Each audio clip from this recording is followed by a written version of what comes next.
Hello internet viewers of Emerald Time. Today I wanted to watch this video about the Tesla Model X. Now, I packed away all my cars earlier, but I actually have a toy version of this Tesla, so pretty cool. I like the wings.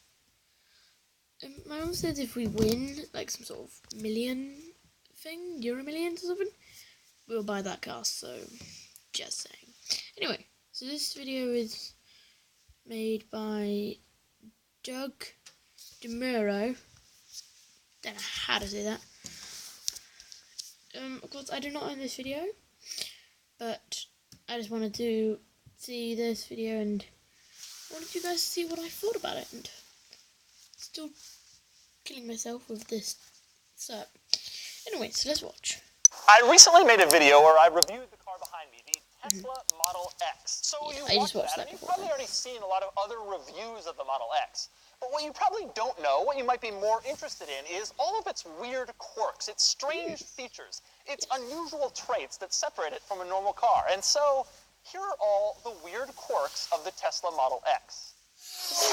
Doug DeMuro. Now, for more of my thoughts on the interesting quirks, you can, of course, click the link below to check out my column on autotrader.com/oversteer. Now, let's see what weird things the Model X has in store for us. Here's a question I had. How do you start a Tesla Model X? Yeah, how do you? There's no starter button or keyhole on the left side of the steering column or on the right side of the steering column. Well, it turns out all you do is get in with the key in your pocket. The car is currently off. You put your foot on the brake pedal. Then the door closes, and suddenly, I'm ready to go. And go I will. And yes, that does mean every time you touch the brake pedal, the door closes. And brake pedal, door. And brake pedal, door. And brake pedal, door. It's the perfect car for lazy people. Speaking of the doors, oh, the doors. I could go forever on the doors. And I'm not even just talking about the Falcon Wing doors in back. Before we get to those, let's start with just how you open the doors. There isn't a traditional door handle on this car. Instead, you walk up with the key in your pocket, you push the handle, and then the door opens right up, and you climb inside, which seems simple.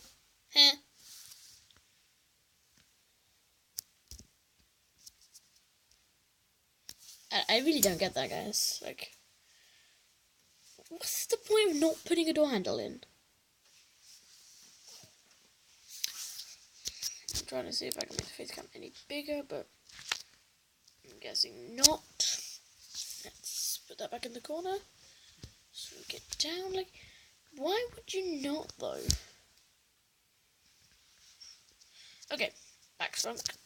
With that, well, enough. Except, at home where I park next to a really tight little wall that's about 2 feet from my door. So I have to open the door and then squeeze up against the car in order to get out, which reveals the issue with a vehicle whose door handles you have to push in order to open, because you're squeezing, and all of a sudden...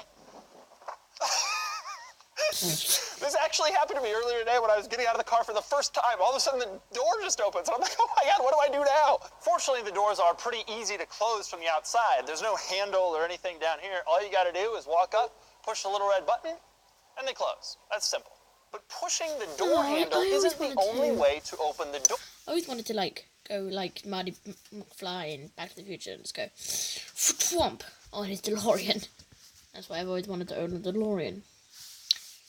Hold on just a second. Enlarge it. If you never know, I always wanted to drive a DeLorean. It's one of my favourite vehicles, in my opinion. So, if you guys like DeLoreans, good for you. Okay. Let's continue. Doors. You see this slick little key fob here that it looks like it has no buttons? Well, actually, it has 5 buttons. If you tap the little button that looks like a car's window, look at that. The door opens right up. If you tap the rear area of the key fob, once again, the door opens right up. Of course, it works on the passenger side, and it even works for the front trunk. Tap the little T at the front part of the key fob, and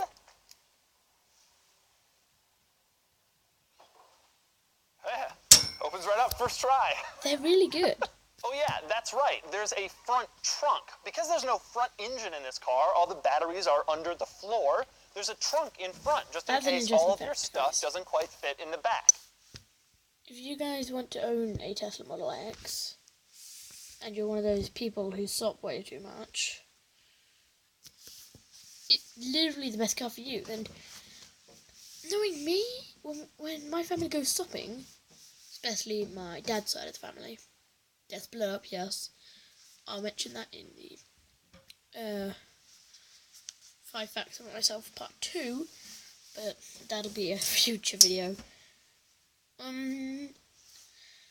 We buy a lot, and we already have a huge car, but having 2 boots would be amazing. But of course, we fill up most of the rear boot with unnecessary chairs. Now, once you're inside the car, you have a few options for how to close the doors. You don't just reach up and pull it closed like you do in some Gullwing cars. It's all electronic. So there's a little button right here, and you push it, and down comes the door. Don't get your foot stuck. But the coolest part about opening and closing the doors is the infotainment screen where you can control all of it. You want that back door closed? Well, now it's closing. You want the other side back door open? Well, done, open. You want the front trunk open? Done. You want the back trunk open? Done. You want the passenger door open? Done. You want the passenger door closed? It's closing. You want the Gullwing door and back closed? It's closing. And then you're just like, what the fuck is he doing with his Tesla? Just messing around with that. Probably will break the car and then all the doors fall off. Just imagine that in your heads right now. A Tesla Model X collapsing. I think, I don't know, that's not right. Okay, I'm gonna stop pausing now so you can keep watching. Don't put the wing up.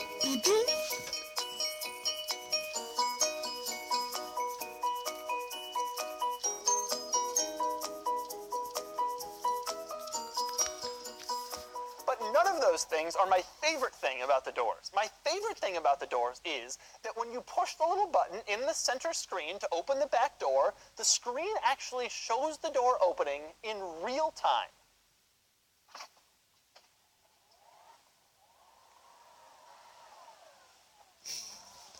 That's amazing. Now, here's a big question I have. Can you drive with the Falcon Wing doors open?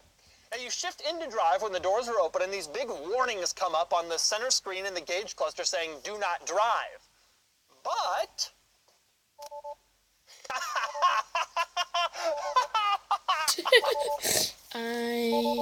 Okay, so the doors are kind of cool, and they're fun to play around with, but in practical terms, there are 2 things about them that kind of annoy me. Thing number 1 is you forget something in the car. In a normal car, you just open the door, get your thing, and shut the door. It's easy. In this car, you forget something, oh, you've made a big mistake. You push the button, then you stand here. Then you wait, and you wait. Door has opened as much as it wants to. Then you reach in underneath, you grab whatever you've forgotten, you do this, and then you find the button, push it, and wait again. And wait again. Forgetting something in the car, therefore, is like a 15-second mistake, and those add up over time. It gets kind of annoying. The most annoying thing about the doors, though, is although they're cool the first time you use them, when you first get the car and you're really excited about it, eventually it sort of becomes regular for you. But it never becomes regular for other people.